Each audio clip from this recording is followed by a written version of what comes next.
Maybe you thought I wasn't going to keep doing this. Maybe you thought I was just done with the try being at the 10 spot. And yet here it is, 10 a.m. on a Tuesday. And what a flipping Tuesday it is. But we're not talking about that today. Uh, yeah, so I'm back with some beans bits for you.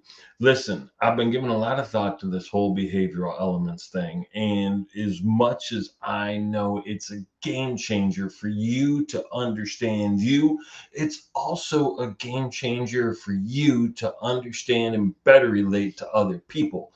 So, with that in mind, I'm going to take a look at this from the sales lens and how we actually could use this tool to prospect more effectively.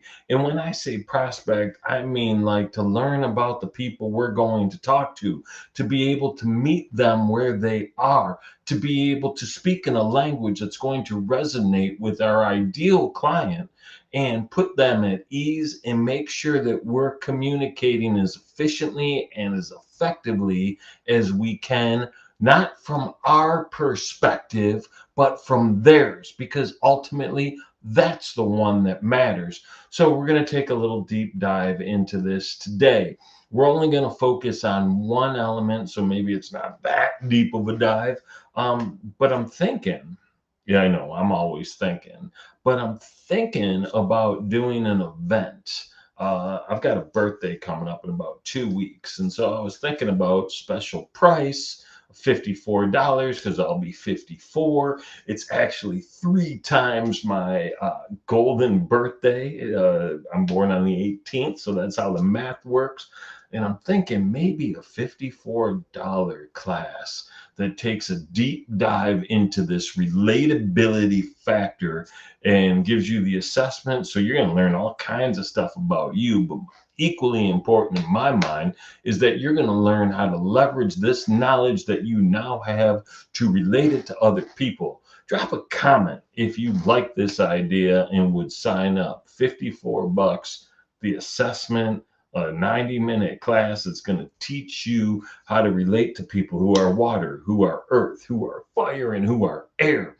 And just so we give you some of the details on that, of the 40,000 people that have gone through the assessment at behavioralelements.com, 50% of those people are water. Half of the population has their primary element is water. That's a crazy number, man. That's big. Number two is air. My people, oh, sorry. Air people, and I should tell you, water people are driven by the drive to bond, the drive to connect. They are the people. They're the ones that actually care about society and other people.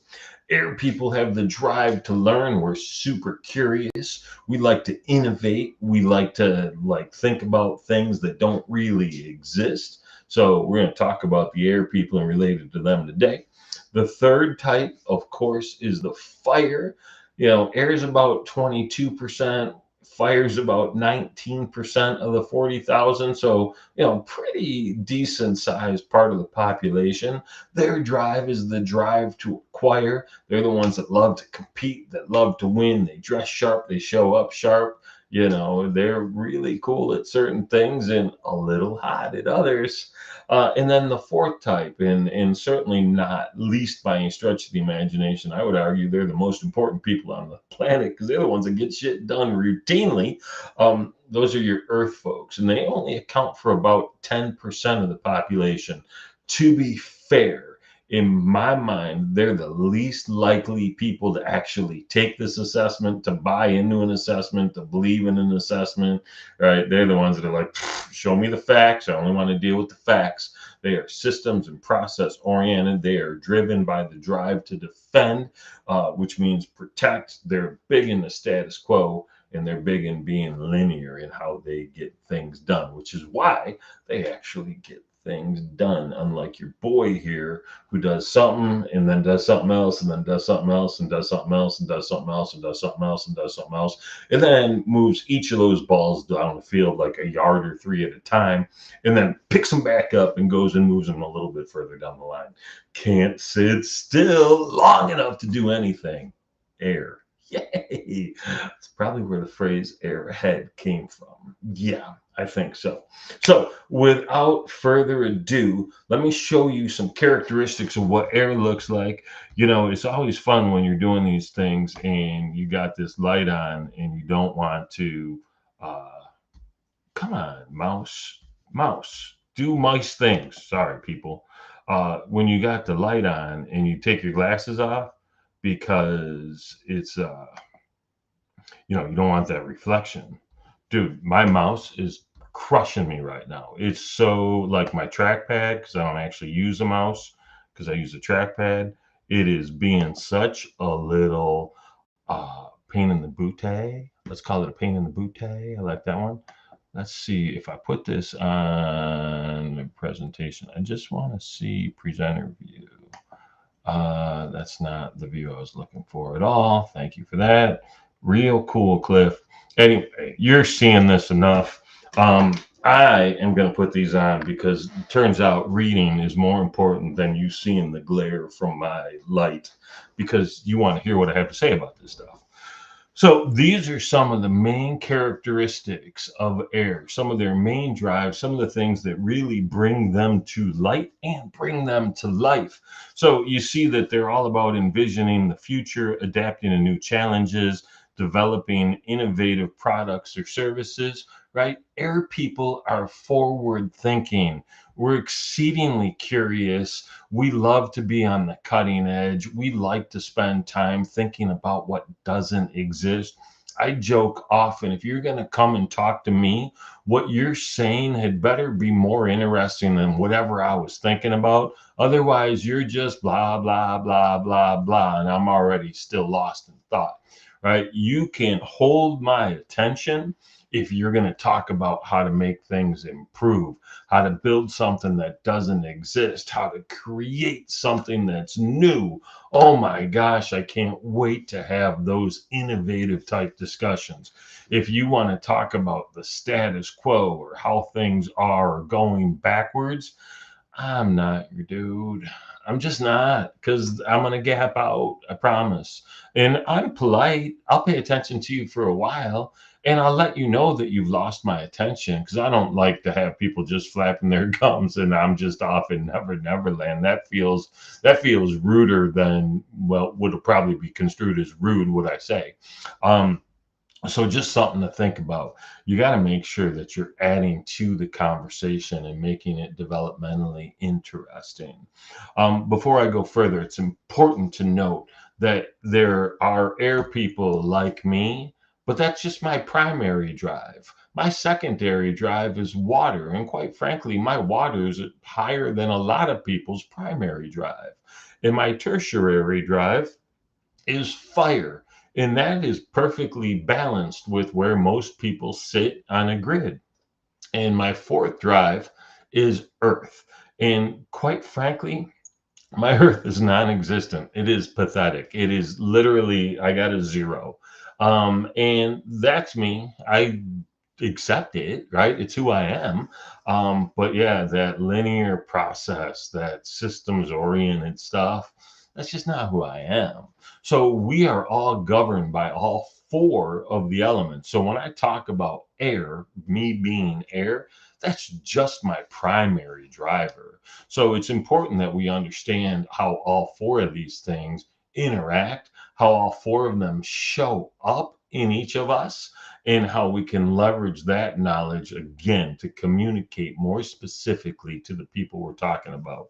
Which is why I'm thinking about, hey, how about a class for salespeople or people who have to sell, right? Who have to be able to discern who they're talking to so they can relate to them straight away. That's why I think this class might be valuable. And if I do it, it would be November 18th. And listen, that's a shameless plug, man. That means that you really only have 13 shopping days left for my birthday. I'm a Scorpio. We care about our birthdays. I don't really anymore because, again, 54. But 54 is cool. High school football number all 3 years. So I'm partial to that number and it shows up in my life in so many different ways. because that's how numerology works, people. But so let's get back to this. So I read you the top three. I'm going to read the next three: sharing ideas, devising new strategies, and encouraging flexibility. Right. So we are idea people. Innovation is like our watchword. How do we innovate? How do we take what exists and make it better? How do we create out of thin air and make something that's usable? And I love that stuff. And then listen, there's 27 ways to get up the mountain, people.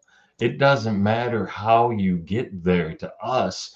It just matters that you get there. So we are results focused, not process focused, right? So if you're going to bog down with the details and the step by step, and this needs to happen, and then this needs to happen, and this needs to happen, you're going to lose us, especially if you're telling us that we need to follow that process. Boy, you can lose me with that. Promise you. My wife will tell me all the time, hey, I need you to do X, Y, and Z. And that's fine. I'm happy to do X, Y, and Z. But the moment she comes over and tells me how to do X, Y, and Z, I'm going to be like, oh, you better show me how to do it. You better, if you obviously have a way you want it done, you better go ahead and just show me, which means I'm no longer doing it because I don't want to follow the process. I want to build my own. I want to innovate. I want to create. Does that make sense? Think about the people you're trying to sell to, right? You got to show them the end result, how to get there, right? Excuse me, what you're going to get them to. You don't have to show them the steps. They don't care. They're going to make up their own steps half the time because they like that. So it's really important. Now, if they're devising a strategy, that's probably a decent thing because otherwise we have a tendency to wing it. Like, this talk as an example of winging it. I opened the presentation deck to one slide. That was the entire pre thinking, the cognitive approach. I'm like, oh, I'll just talk about this for 20 minutes because I can talk about it for 20 minutes easily because wing it, innovate, right? Create. That's who we are. These last three: celebrating innovations. I've used that word like 19 times now. Designing future programs for the organization and facilitating brainstorming sessions. Man, if you want to see air shine, put them in a brainstorming session, especially one where you give people the permission to just say what's on their mind. You have that conversation in advance. There are no bad ideas here, right? Give them free reign to create, and you're going to hear some stuff that might sound like a horrible idea, but it'll be innovative, it'll be creative, and you'll unleash the kraken, which is pretty cool. So I love that idea. And as far as the future programs piece go, yeah, you want folks that have a forward looking vision to be the one creating future programs. That just makes sense, doesn't it? So I think there's some interesting stuff here. I'm going to flip over to the next slide just so we can look at some of the things that show up for air strengths. I'm going to let you take a look at this for a minute. You can see some of the weaknesses. Turns out we are not perfect. I can tell you that. It's interesting, can gloss over important details. Yeah, that's because details are somebody else's issue. It's not that we gloss over them. We don't even pay a lick of attention to them, man. It's like the optimism and the positivity that most air folks have that they'll be able to just figure it out is real, right? That's just who we are. So I like the idea of us being a big picture thinker, right? And listen, they talk about the idea that you got clouds and dirt. You got people that have their head in the clouds, and you got people who have their feet on the ground. We are head in the clouds, and rarely do we have feet on the ground. And so when you're communicating with us, right, you've got to think through that in an important way. Oh man, this is not what I intended to do in any way, shape, or form. So I'm going to just back that up. I was trying to stop sharing, but that's evidently not a thing because my mouse is mad at me. So whatever. Frustrating. Fine. So that's a little bit about air, folks, how we communicate, how we want to be communicated to, and what you as a salesperson should do. I want you to give that some thought. I want you to try and relate to it in your world. And I want you to think through who you might know who comes across as aloof, who comes across as a little bit airheaded, who comes across as creative and innovative and is doing things that you haven't seen before, who is naturally curious, right? Pick somebody in your mind who fits those characteristics and understand that those are your air friends. And as you are thinking about them, think about how you would communicate, how you would keep them engaged. And then ultimately, you'll be able to recognize people that are like them, that think like them, that act like them. And that becomes a real important thing. So, use that as kind of the grounding piece to get to where you want to go. If this has been useful or interesting, let me know. Drop in the comments or throw a like up there, and I'll build another one, right? Maybe next time we'll talk about fire or water or earth. So you can actually understand how to deal with them. And then it becomes even more interesting for you to understand who you are, which one of these elements you are, so you know what your communication perspective starts as, right? Like, so as an air, I'm going to be talking about big ideas and forgetting about the details and the steps. But if I'm trying to sell to an earth person, I'm either going to lose them immediately, or I got to go so against my natural grain to get into the weeds, to get into the details, to understand what's in the contract, because Earth is the people that read the entire agreement word for word. That's who that is. I got to make sure that I'm speaking their language. So it becomes important for me to know who I am too. So the relatability factor is important. So, yeah, if you want to learn more, let me know, and I'll build out a page in this product offering because I think it's useful. But, like, so what if I think it's useful? I need you to think it's useful too. All right, y'all. Thanks for playing. I hope you have a wonderful Tuesday. Go vote if you haven't. And good luck to the people that are out there. I hope it goes your way. And I'll look forward to seeing you again when I do. Be well. It's so funny, like, so from an extra standpoint, I'm acting like I'm hanging up the thing, but I'm not hanging up the thing. I can't even get out of the thing. So I may be in here forever. This is going to be like the ultimate blooper reel because for whatever reason, my mouse is just crushed. It's not acting. It's not doing its thing. Come on, mousy mouse. Let's go, mousy mouse. Yeah, so I might have to do some editing because at some point is like you said you were done with this a while ago, but you're not done. You're still here. And so that's kind of crazy. And yeah, why is it being like this? Period. I don't love it. I don't love it, people. I don't love it. I don't know if it just came unglued or what.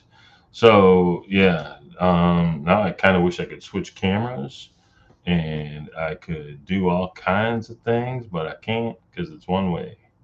Um,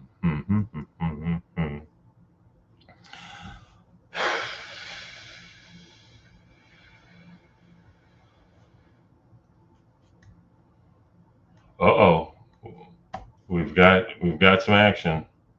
We've got some action. We've got this thing.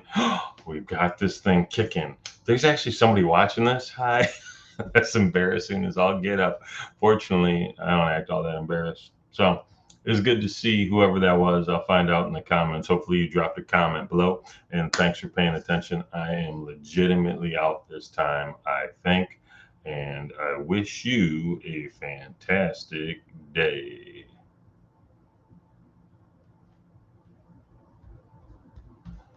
Picked the wrong button. I had it moving. I was